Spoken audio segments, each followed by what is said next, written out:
yung tsinelas na lagi nasa tabi. Kahit saan ka magpunta, ako lagi ang katabi. Sa putik, sa tae, sa init ng kalsada, lahat tiniis ko, laman lang reklamo. Wala ka malaawa pag may humahabol sa iyong aso sa kanto. Bigla kang nagiging atleta kahit di ka marunong tumakbo. Ako yung kasama mong sumasagip sa disgrasya, kahit halos mapiktas na yung swelas ko sa pagmamadali mo. Tanga ka pag may basag na bote sa daan, ako ang unang nasasaktan. Para lang di masugatan yung paa mong artehan, ikaw chill lang, parang wala lang nangyari habang ako sugatan na. Pero sige, laban pa rin pare. Pag tirik ang araw, ako ang pananggamo. Ikaw nagre-reklamo, ang init pero di mo alam. Lutong-luto na ako parang fishball sa kanto na paulit-ulit piniprito. Ganun ako, ginamit mo na, binabayaan mo pa dito.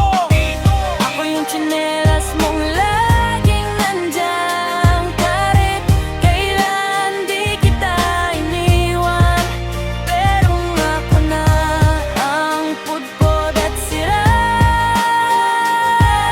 Bigla mo na lang akong pinalitan, ganun ka pala.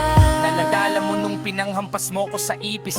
Ako pa yung nasira, ikaw pa yung galit. Ang hina naman nito, sabi mo parang tanga. Ikaw tong bumibili ng tsinelas na pang one day lang sa bangketa. Tapos nung may daga sa kusina nyo, ako na naman ginamit mo. Parang